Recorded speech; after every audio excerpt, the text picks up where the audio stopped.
The interstate stretched endlessly ahead, broken yellow lines blurring in my peripheral vision as I fought to keep my eyes open. 3 weeks. 21 days of conference rooms, client dinners, and hotel beds that smelled like industrial detergent.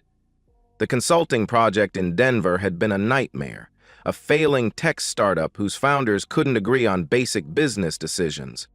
My phone buzzed against the passenger seat. Emily's name lit up the screen. "Miss you, baby. Can't wait until tomorrow night." Tomorrow night. She thought I was coming home Thursday, but I'd wrap things up early. The surprise would be worth seeing her face light up when I walked through the door tonight instead. God, I missed her. Missed the way she'd curl up against me on the couch. Missed her terrible singing in the shower. Missed the smell of her perfume on my shirts. I pulled into the grocery store parking lot. Flowers first. Those white roses she loved, the ones that reminded her of our wedding bouquet. Then the wine aisle. 2019 Caymus Cabernet, the same vintage we'd shared on our 5th anniversary last year. The familiar streets of our neighborhood welcomed me back. Our house sat at the end of the cul-de-sac, a modest 2-story colonial with the blue shutters Emily had insisted on painting last summer. Something felt wrong immediately. A silver BMW sat in our driveway, one I didn't recognize. My stomach tightened. Emily's Honda was there too, pulled up close to the garage. The BMW was parked behind it, blocking her in. The house was dark except for the upstairs bedroom window. Our bedroom. A warm glow flickered against the curtains. Candlelight, maybe. The front door was unlocked. "Emily," I called out. "Honey, I'm home early." Silence. I set the flowers on the kitchen counter, the wine beside them. My feet found the stairs automatically, muscle memory guiding me toward our bedroom. Each step felt heavier than the last. A sound drifted down from upstairs. Soft, rhythmic. My wife's voice, but not calling my name. My hands moved without conscious thought, pulling out my phone and activating the camera.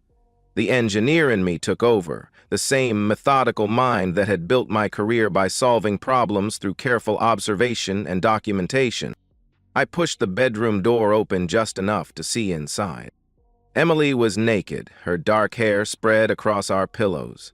Above her, equally naked, was Colin Morrison. My boss. The man who'd sent me to Denver for 3 weeks. They were so lost in each other that they didn't notice me in the doorway. I recorded everything. The video was clear, unambiguous. But I kept the phone steady, capturing not just the physical betrayal, but the intimacy that cut deeper than any mere sexual act. "I can't wait until he's traveling again," Emily said, her finger tracing circles on Colin's chest. "These 3 weeks have been heaven." "The Denver project was perfect timing," Colin replied. "I might have to send him to Seattle next month." They talked about me like I was an inconvenience, a problem to be managed. Emily mentioned changing the locks just in case. Colin laughed and suggested they could have dinner parties here, invite people from the office who didn't know about their relationship.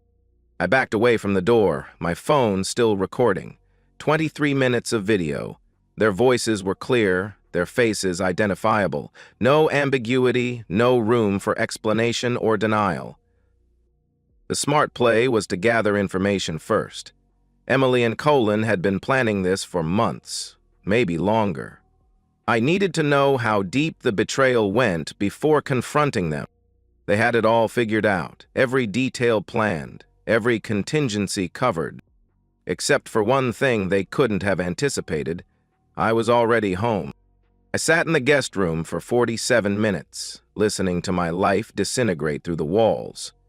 During those 47 minutes, I cataloged everything I'd observed, the way Colin moved through my house like he owned it, the casual intimacy that spoke of routine, of comfort built over time. This wasn't an affair, it was a relationship. I'd built my career on solving complex problems by breaking them down into manageable components. This situation was no different. I had evidence, I had legal grounds, I had the element of surprise. What I didn't have was the man I'd been when I left for Denver 3 weeks ago. That man was dead. The shower stopped. I heard footsteps in the hallway, then opened the guest room door. Colin was dressed now, carrying his shoes. He froze when he saw me, his face cycling through confusion, recognition, and terror. "Daniel." His voice cracked. "Jesus Christ, I thought you were coming home tomorrow," I finished. "Yeah, I got that impression." Emily appeared behind him, wrapped in the silk robe I'd bought her for Christmas. Her face went white when she saw me. "How long?" I asked, my voice perfectly calm. Colin straightened his shoulders, preparing to take control. "Daniel, listen, this is complicated." I held up my phone. The video paused on a clear shot of them together. "Actually, it's pretty simple." The blood drained from Colin's face. Emily made a choking sound. "You can't," Colin started. "Can't what? Can't document what's happening in my own bedroom?" Emily found her voice. "Daniel, please, let me explain." "Explain what? That you've been my boss while I was working to support us? That you've been planning to change the locks?" The words came out flat, emotionless. Inside, something was screaming, but my voice remained steady. Colin stepped forward, his jaw set. "You need to delete that video, Daniel. I can make things very difficult for you professionally." "My reputation?" I laughed. "You're standing in my hallway half-dressed after f***ing my wife in my bed, and you're threatening my reputation? Watch your mouth, Daniel." "Or what? You'll fire me?" I shook my head. "Colin, I think you're missing the bigger picture." He stepped closer, fists clenched. "You need to delete that video and keep your mouth shut, for everyone's sake." "For everyone's sake? Or for your sake?" He shoved me then, 2 hands against my chest. It was exactly what I'd been waiting for. The physical aggression gave me legal cover for what happened next. I'd spent 3 weeks in hotel gyms working out my frustration. Colin was soft in the way successful men become when they stop worrying about physical challenges. My right hand caught him in the solar plexus. My left came up under his chin. He stumbled backward, hit the wall, and slid down to his knees. Emily screamed, "Daniel, stop!" But I wasn't stopping. 4 years of being his subordinate, of swallowing his condescension, it all poured out in controlled fury. I grabbed him by his shirt and hauled him to his feet, then drove my knee into his stomach. "You want to threaten me?" I asked, forcing him to look at me. "You want to make things difficult for me?" Blood ran from his nose. Emily was crying, begging me to stop. "You've been making things difficult for me for months," I continued. "Sending me away so you could f*** my wife, planning your romantic evenings in my house, laughing about it." I hit him again, this time in the ribs.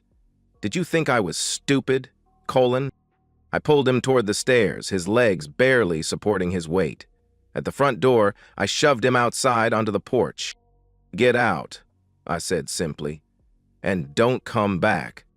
Colin staggered to his BMW, leaving drops of blood on the driveway. The Hendersons' porch light came on across the street. Mrs. Chen was standing at her bedroom window. By morning, the entire neighborhood would know. I turned back to Emily. "How long?" I asked again. 6 months, she whispered. "It started at the company Christmas party." "Pack a bag," I said. "You're leaving tonight." She nodded and disappeared upstairs. I called my lawyer's emergency number. "Sarah, it's Daniel Cross. I need to file for divorce first thing tomorrow morning." "Daniel?" "It's almost midnight. What happened?" "I have video evidence of my wife committing adultery with my boss. In my house." "I'll be in my office at 8 a.m., she said. "Don't delete anything." After Emily left with her suitcase, I sat alone in my living room. The video was still there, 23 minutes of evidence that would change everything. I uploaded it to 3 different cloud storage services. Colin Morrison thought he could threaten me, thought he could intimidate me into silence. He was about to learn how wrong he was. Sarah Miller's office occupied the 15th floor of a glass tower downtown. I'd been there once before, 3 years ago, when Emily and I had updated our wills. The irony wasn't lost on me. We'd sat in these same chairs, holding hands, planning for a future that included each other. Now Sarah sat across from me, her laptop open, legal pad covered with notes. She was younger than I'd expected, maybe 35, with the sharp intelligence of someone who'd clawed her way to the top of a competitive profession. "The video is unambiguous," she said, reviewing the footage. "Clear faces, clear audio, time-stamped. This establishes adultery beyond any reasonable doubt." I nodded, watching her make notes. She'd been clinical in her review, fast-forwarding through the intimate moments to focus on the conversation afterward. "The real value isn't just the adultery," Sarah continued. "It's the premeditation. This isn't a one-time mistake. It's sustained deception. Emily's comments about changing the locks, Colin's mention of future business trips. They discuss your schedule like they're planning around an obstacle. What about the workplace angle?" Sarah's expression sharpened. "That's where this gets interesting. Colin Morrison is your direct supervisor, correct? And he's been manipulating your work assignments to facilitate his affair? The Denver project was supposed to be 2 weeks. He extended it to 3 at the last minute. But from what I heard, he extended it so they could have more time together. Abuse of authority, workplace harassment, breach of fiduciary duty." Sarah made rapid notes. "Your company has policies against supervisor relationships." "Yes, and definitely against supervisors manipulating assignments for personal gain. This isn't just a divorce case, Daniel. This is a corporate scandal waiting to happen." She leaned back. "Colin Morrison has created multiple legal vulnerabilities. The adultery gives us grounds for your divorce, but his workplace behavior gives us grounds for much more." "What kind of much more?" "Wrongful termination if he fires you, workplace harassment, intentional infliction of emotional distress. Depending on how deep this goes, possibly a class action." Sarah pulled up a file. "I researched Colin Morrison this morning. Married 12 years, 2 children. Wife is Sarah Morrison, pediatric nurse at Children's Hospital." "You think she should know?" "She has a right to know. More importantly, if she files for divorce citing adultery, it corroborates your case. 2 victims of the same affair." The pieces were falling into place. Colin's arrogance had created a web of legal exposure that extended far beyond workplace indiscretion. He'd used his position to manipulate my schedule, violated company policy, and destroyed basic professional ethics. "What about Emily financially?" "She's entitled to very little. The adultery evidence allows us to argue for a larger share of assets based on her misconduct. More importantly, it prevents her from claiming alimony." Sarah handed me a document. "This is a restraining order. It prevents Emily from entering the house, accessing joint accounts, or disposing of assets. I've already filed it." "The fast?" "When someone brings me video evidence of adultery, I don't waste time." She studied my face. "How are you holding up?" "I'm angry. But I'm also clear-headed. I want them to pay for what they did." "Very well. But revenge has a cost. Are you prepared for that?" I thought about the man I'd been 3 weeks ago, driving to Denver with a head full of business plans and a heart full of love. That man was gone. "I'm prepared," I said. Sarah pulled up a template on her laptop. "This isn't just a resignation, it's a corporate nuclear device. We're going to document everything. The workplace harassment, the abuse of authority, the manipulation of your assignments." "Who gets copies?" "Everyone who matters. Human resources, the board of directors, the CEO, department heads, key clients. We're going to make this public in a way that forces the company to take immediate action. Oh. She explained how my evidence could be used not just for divorce proceedings, but for workplace harassment claims, given Colin's position of power. The footage created an ironclad case that would force Morrison Industries to choose between protecting Colin and protecting themselves. Corporate liability trumps personal loyalty every time, Sarah said. She handed me a printed copy of the resignation letter. 12 pages of carefully documented misconduct, each allegation supported by evidence and witness testimony. It read like an indictment. When do we submit this? Tomorrow morning. I want to coordinate with my contact at Morrison Industries' legal department first. I stood to leave, then turned back. Sarah, when this letter goes out, there's no going back. Colin's career is over. His marriage is probably over, and Emily's life is about to become very complicated. Yes, are you having second thoughts? I thought about the video. Emily's laugh as Colin whispered in her ear. Their casual discussion of my schedule like I was a problem to be managed. Colin's threats in my hallway. No, I said. I'm not having second thoughts. Sarah smiled. Good, because what they did to you was unforgivable. They don't get to destroy your life and walk away clean. Colin Morrison thought he was untouchable. Emily thought she could manipulate the situation with tears and apologies. They were both about to learn that the quiet, compliant man they'd betrayed no longer existed. I woke at 5:30 a.m., my internal clock precise despite everything that had changed. The house felt different, larger, emptier. Emily's absence was palpable in the unused coffee cup, the single plate in the dishwasher, the silence where her morning routine should have been. I made coffee and reviewed the resignation letter one final time. 12 pages of documented misconduct. Each paragraph a carefully constructed legal missile aimed at Colin Morrison's career. Sarah had crafted it with surgical precision. Every allegation supported by evidence. At exactly 8 a.m., I received Sarah's text. Package delivered to Morrison Industries legal department. Board meeting scheduled for 9:30. Execute at 9:45. The timing was crucial. Sarah's contact had received advance copies, giving them 30 minutes to understand their liability before the story went public. By 9:45, they'd be in crisis mode, scrambling to protect themselves. I showered and dressed in my best suit, the charcoal gray I'd worn to my promotion ceremony 2 years ago. If I was going to destroy my career, I wanted to look professional doing it. At 9:30, I sat in my home office and opened my laptop.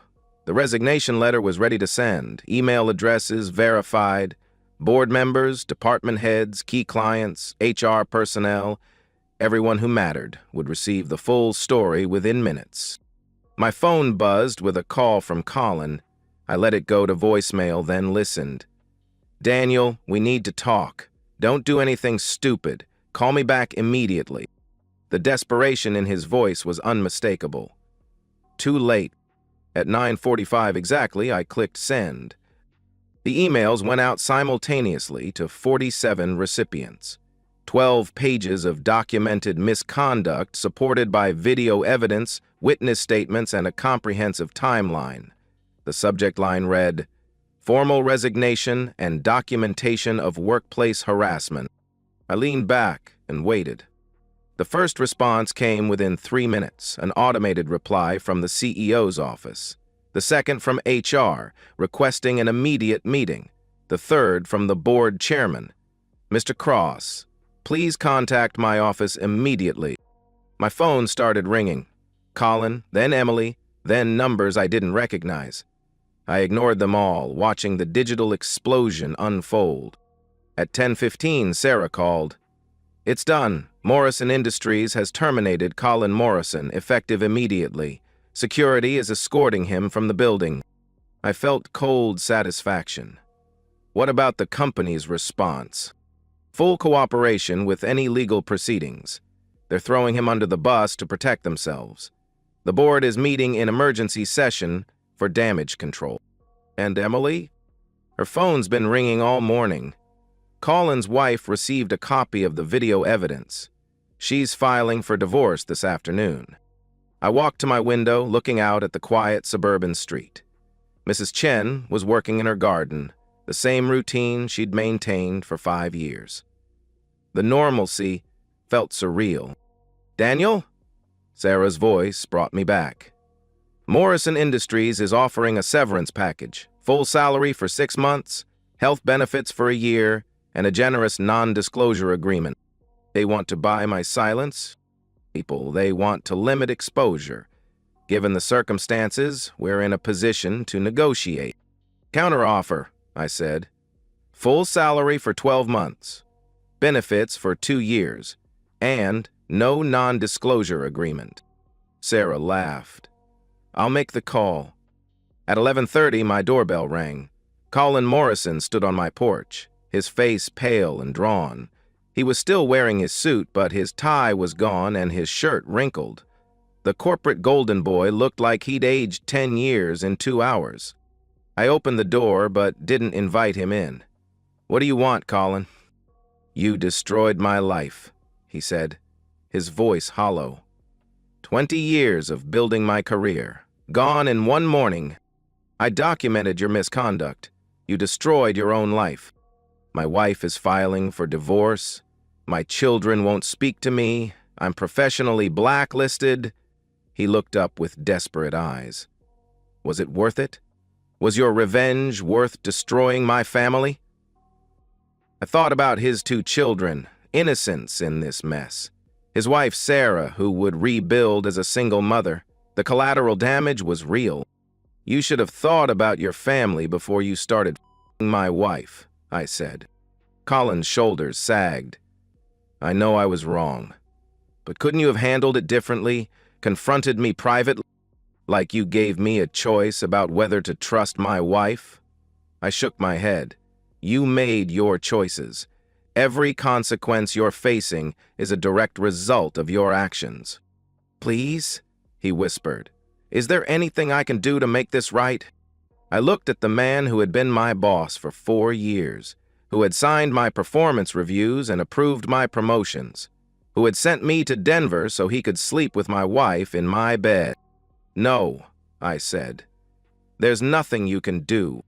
He nodded and turned to leave, then stopped. "For what it's worth, I'm sorry. I know that doesn't mean anything now." "You're right," I said.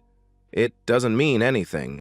After he left, I checked my phone. 17 missed calls from Emily, 23 text messages. The last one read, "Please call me. My life is falling apart. I have nowhere to go." I deleted the message without responding. At 2 p.m., Sarah called with final details. Morrison Industries had accepted my counter-offer. 12 months full salary, 2 years of benefits, no non-disclosure agreement. Colin's termination was official. Emily's divorce papers would be served tomorrow. "It's over," Sarah said. "You won." But sitting alone in my empty house, surrounded by the wreckage of my old life, winning felt remarkably similar to losing. I walked to the kitchen and found the flowers I'd bought 2 nights ago, now wilted and brown. The wine was still there too, the bottle I'd planned to share with Emily. I threw the flowers in the trash and put the wine in the refrigerator. Outside, the neighborhood continued its quiet routine. Mrs. Chen still worked in her garden. The mailman made his rounds. Normal life continuing. But something had changed. The man who had driven home from Denver with flowers and love was gone. In his place was someone harder, colder, more calculating. Someone who had learned that trust was a luxury and revenge was a necessity. Someone who had discovered that justice, no matter how perfectly executed, couldn't restore what had been lost. The coffee shop on 5th Street had become my regular morning stop, a ritual I'd developed in the months since everything changed. I liked the anonymity of it, the way I could sit in the corner booth without anyone expecting conversation or sympathy. I was reading the business section when I saw the headline, "Former Morrison Industries Executive Declares Bankruptcy." The article was brief, clinical in its description of Colin Morrison's fall from grace. Professional exile, mounting legal fees, and divorce costs had stripped away the comfortable life he'd built over 20 years. The story mentioned his current employment at a software startup downtown, a position paying 1/3 of his former salary. The article treated him like any other failed executive. I felt nothing. 6 months ago, reading about Colin's continued downfall would have brought satisfaction. Now it was just information, as relevant as the weather report. My phone buzzed with a text from Rachel. "Still on for dinner tonight? I'm thinking that Italian place on Market Street." Rachel was a project manager at my new company, a software firm specializing in financial consulting. We'd been dating for 3 months, a relationship that had grown slowly from professional respect to genuine affection. She was the opposite of Emily in every way that mattered: direct instead of deceptive, optimistic instead of manipulative.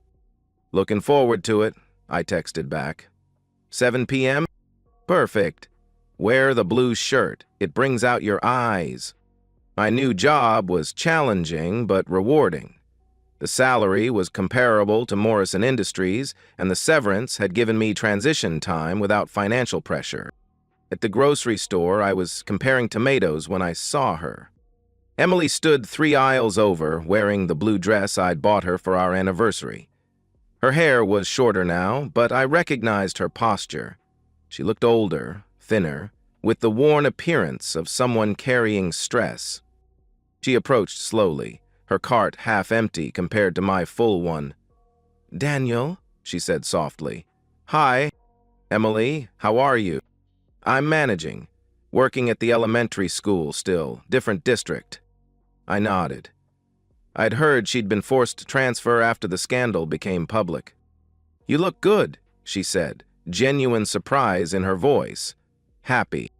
"I am. Things are better now."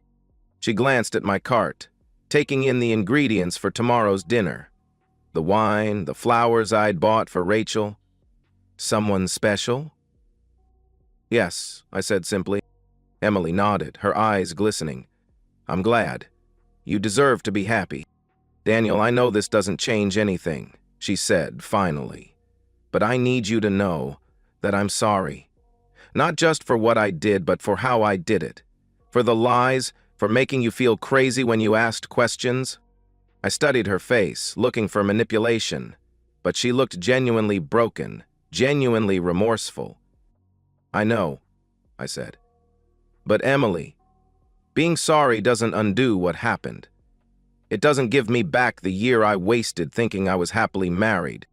She flinched. "I hate myself for that. I threw away the best thing in my life for nothing. Colin was nothing compared to what we had." "Then why did you do it?" "I don't know," she said, tears flowing. "I was bored, I guess. Felt taken for granted. Colin made me feel exciting, like I was special." I felt familiar anger rising, but alongside it was something else. Pity. Emily had traded 15 years of marriage for 6 months of feeling exciting. "You did matter," I said. "You mattered to me. More than anything." "I know," she whispered. "I know that now." "I should go," she said.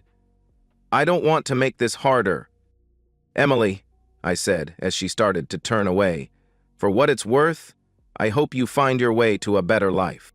She smiled then, the first genuine smile I'd seen from her in years. "Thank you. That means more than you know." I watched her walk away, diminished by her choices. I felt no satisfaction in her struggles, no vindication in her tears, just emptiness and the quiet knowledge that some things, once broken, could never be repaired. That evening, Rachel and I sat across from each other at the Italian restaurant, sharing wine and talking. She told me about her day, her plans for the weekend. "You're quiet tonight," she said as we walked to our cars. "Everything okay?" "I saw Emily today," I said. "At the grocery store." "How was that?" "Weird. Sad. She apologized, and I think she meant it." "How do you feel about that?" Relieved, maybe, like a chapter finally closed? Rachel nodded and took my hand.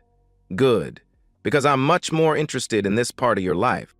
We stood on the sidewalk, her hand warm in mine, city lights reflecting off wet pavement. 6 months ago, I couldn't have imagined this moment. At home, I poured myself a glass of wine and looked around at the life I'd constructed from the wreckage of my marriage. It wasn't the life I'd planned, but it was mine, built on truth instead of lies. I thought about Emily's question. Had my revenge been worth it? The answer was complicated. Justice had been served, but at a cost. I'd become someone harder, more calculating, less trusting. But I'd also learned that betrayal didn't have to be the end of the story. That it was possible to rebuild, to heal, to find something better. The man who had driven home from Denver that night was gone. But the man who remained, scarred but stronger, was ready to love again, to trust again, to build something real. It wasn't the ending I'd planned, but it was the beginning I'd chosen. And that was enough. And that's the end of today's story. If you enjoyed it, please give this video a thumbs up and drop a comment below. Your support helps the algorithm push my content further.